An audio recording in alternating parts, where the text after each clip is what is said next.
सबका कल्याण करने वाले हैं, आनंद करने वाले हैं। ऐसे देवादिदेव महादेव की पावन कथा स्वर्गीय श्री रामदयाल जी शर्मा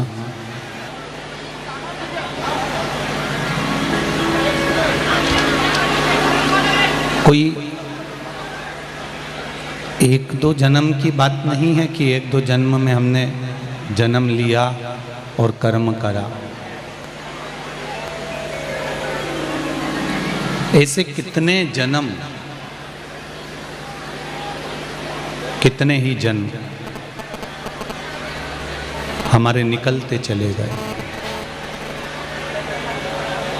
और उन जन्म में हमने कोई अच्छा कर्म नहीं करा।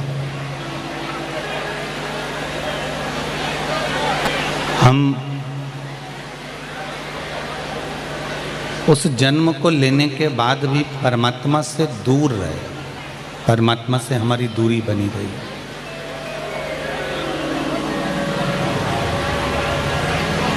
भगवान को तो धन्यवाद देना चाहिए, आपको और हमको, कि आपने जो शरीर दिया है, आपने जो जीवन दिया है, इस शरीर को, इस देह को, इस जीवन को आपने अपनी भक्ति में लगा लिया।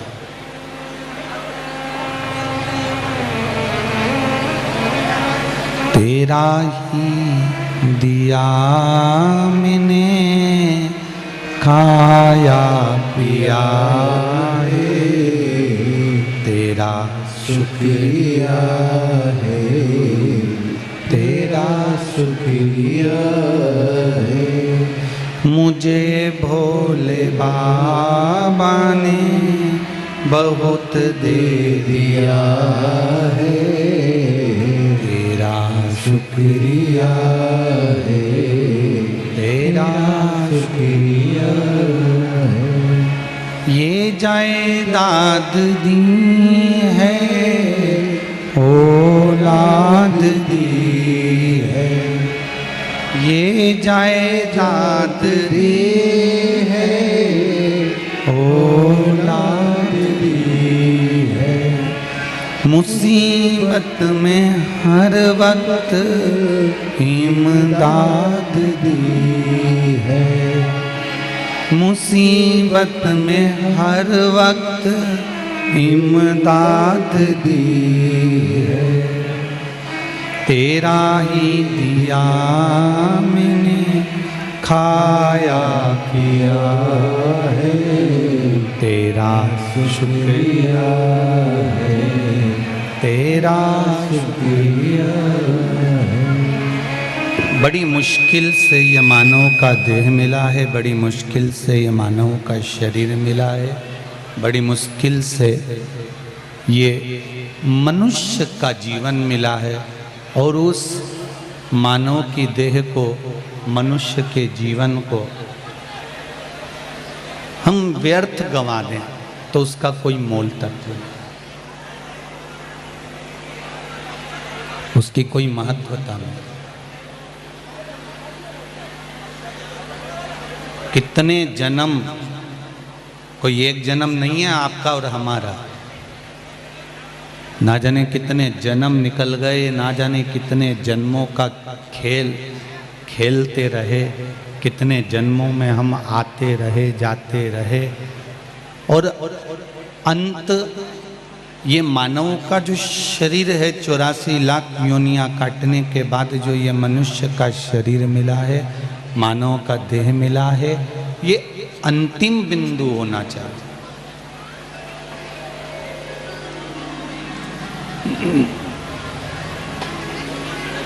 ये मानव का शरीर अंतिम बिंदु पर होना चाहिए, क्योंकि इसके बाद में फिर कोई जन्म मिले ना मिले, पर भगवान की भक्ति कर कर हम भगवान के चरणों में अपना स्थान बना लें, जिससे बार बार फिर हमें जन्म मरण के चक्कर में नहीं पड़ना पड़े। आप लोग इस कथा में आए हो, कोई गिनती नहीं आपकी,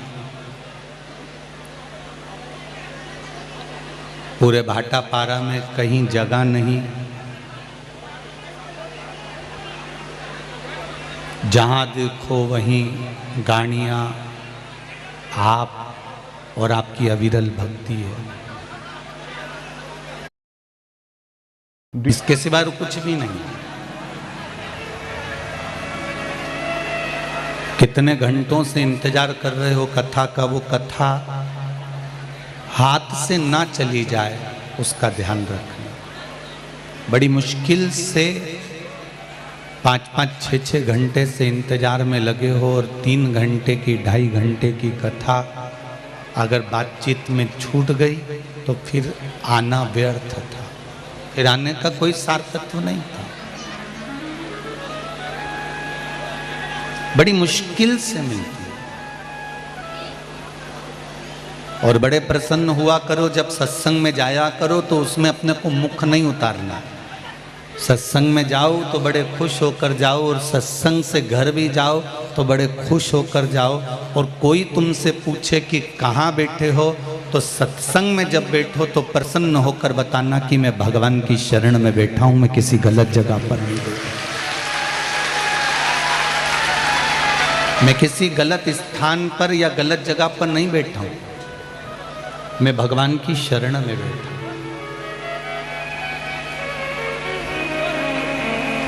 उसकी शरण में, उसके चरणों में भक्ति का एक बल हमारे भीतर जागृत हो जाता है।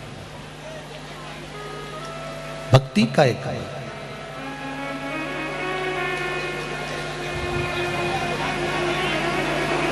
शंभो शरणे पड़ी मांगू घड़ी घड़ी, दुख काटो दया करी ने दर्शन आपो। हम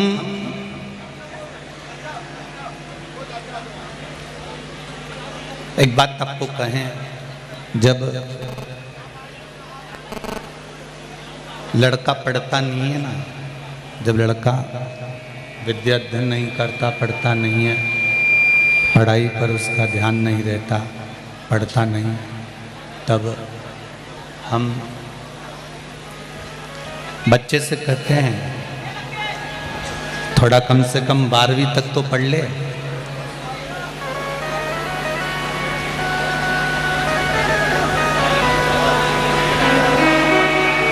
थोड़ा BA BCom तो कर ले, कम से कम 12वीं तक तो पढ़, BA BCom तो कर ले कम से कम। हम उस लड़के को, हम उस बच्चे को बार बार समझाते हैं कि BA कर ले, BCom कर ले, थोड़ा पढ़ ले, अच्छे से पढ़ाई कर ले। कुछ नहीं कर तो कम से कम थोड़ा बहुत तो पढ़ ले। मैट्रिक तो कर ले, 12th तो कर ले, 10th तो कर ले, BCom BA तो कर ले। घर के लोग अपने बच्चे को बार बार कहते हैं, बार बार समझाते हैं, बार बार पढ़ाते हैं कि इतना पढ़ ले, इतना पढ़ ले, इतना पढ़ ले।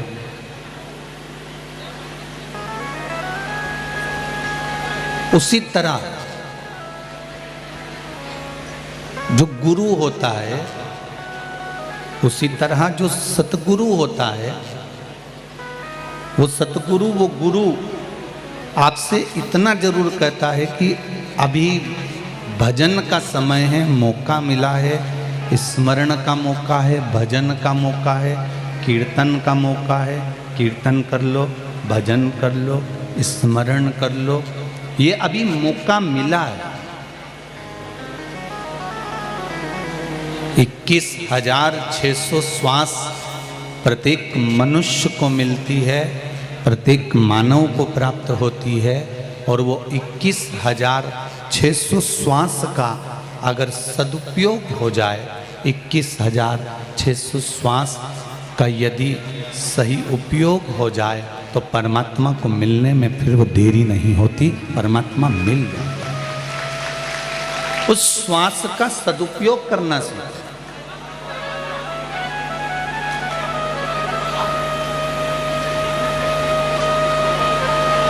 वो श्वास जो मिली है वो बड़ी अनमोल है। वो श्वास जो मिली है वो बड़ी कीमती है।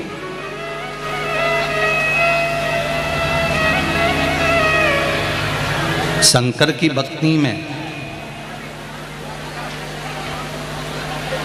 शंकर के स्मरण में, शंकर भगवान के मंत्र जाप में, शंकर भगवान के नाम जाप में, शंकर भगवान के स्मरण में जितनी श्वासें हमारी लग रही हैं, जितनी श्वासें हमारी जा रही है, समझ लेना कि पूर्व में जो श्वासें गई वो श्वास किसी काम की नहीं थी, और जो श्वास भगवान के मंत्र जाप में, भगवान के भजन में लग रही है, वो श्वास की कीमत स्वयं भगवान ही जान सकता है कि उसका आनंद क्या है, उसका सुख क्या है।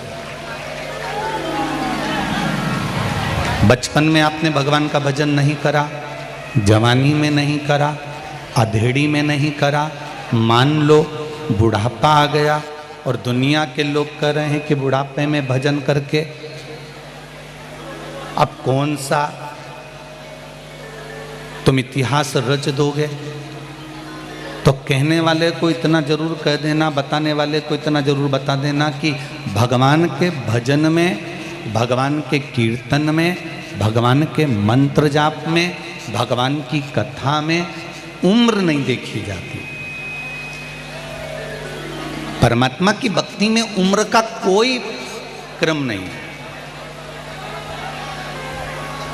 आर्मी की नौकरी करोगे, मिलिट्री की नौकरी करोगे तो उसमें लिखा है कि उम्र इतनी होना चाहिए। विद्युत विभाग की नौकरी करोगे तो उसमें लिखा हुआ है उम्र इतनी होना चाहिए।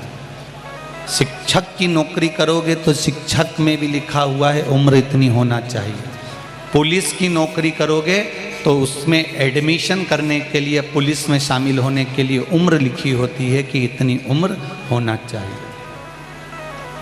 गवर्नमेंट जॉब करो चाहे प्राइवेट जॉब करो, प्रत्येक जॉब में, प्रत्येक सर्विस में, प्रत्येक नौकरी में उम्र लिखी होती है कि इतनी उम्र वाले को लिया जाएगा और इतनी उम्र वाला फॉर्म भर सकता है। अब एक बात विचार करो, ये तो नौकरी वालों का हो गया कि नौकरी वाले के लिए उम्र लिखी है। जो कपड़े की दुकान कर रहा है, पान की दुकान कर रहा है, किराने की दुकान कर रहा है, टीवी फ्रिज की दुकान कर रहा है, व्यापार कर रहा है, व्यवसाय कर रहा है, उसकी कोई उम्र लिखी है क्या? अरे बोलो तो जम के, नहीं लिखी ना।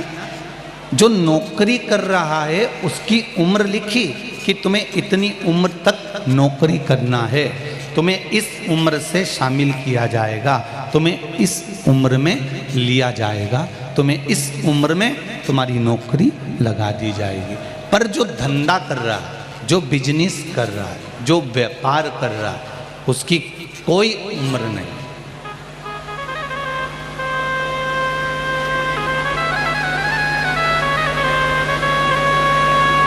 वो जितना समय स्वस्थ है, उसका शरीर जितना काम कर रहा है, जितने समय वो स्वस्थ है उतने समय वो दुकान जा सकता है। बोलो, शरीर अच्छा है जब तक वो दुकान जा सकता है। शरीर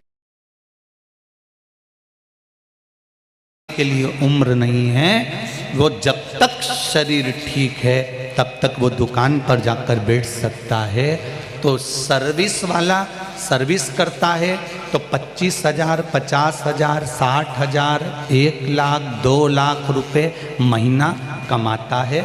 उसको निश्चित है कि इतना मिलेगा, इससे ज़्यादा नहीं मिलेगा, इससे कम नहीं मिलेगा। पर जो धंधे वाला होता है, बिजनेस वाला होता है, उसकी निश्चितता नहीं रहती। वो कभी तो करोड़ों में कमा लेता है और कभी 10 रुपए कमा लेता है, उसकी निश्चितता नहीं है, उसकी निश्चितता का स्मरण नहीं है। उसी तरह सर्विस वाले को एक निश्चित तनख्वाह मिलती है, पर धंधे वाले को मेहनत कर कर वो अपने व्यापार को उन्नति की ओर लेकर जा सकता है। उसकी तनख्वाह बंदी नहीं होती, वो चाहे जितना कमा सकता है। उसी तरह भगवान की कथा के लिए, भगवान के भजन के लिए, भगवान के स्मरण के लिए, भगवान की पूजन के लिए, भोलेनाथ के स्मरण के लिए, ओम नमः शिवाय के लिए, पंचाक्षर नमः शिवाय के लिए, षडाक्षर ओम नमः शिवाय के लिए, या श्री शिवाय नमस्तुभ्यम के लिए, या शंकर भगवान के अभिषेक पूजन के लिए कोई उम्र नहीं रखी। तुम जिस उम्र में भजन करोगे, जितना भजन करोगे, उतनी भगवान के द्वारा आप इकट्ठा कर सकते हो। आप अपने तेज बल को, आप अपने पुण्य को, आप अपने सत्कर्म को, आप अपने आनंद को बढ़ा सकते। इसको थोड़ा ऊंचा कर दो। आप अपने तेज बल को, आप अपने पुण्य को, आप अपने आनंद को बढ़ा सकते। उम्र अगर है तो केवल नौकरी के लिए, उम्र है तो सर्विस के लिए, पर उम्र धंधे के लिए या बिजनेस के लिए नहीं है।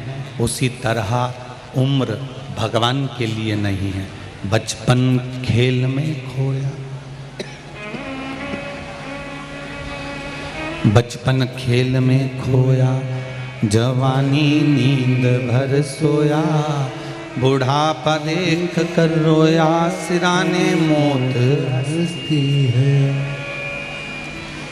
बचपन गया जाने दो, जवानी गई जाने दो,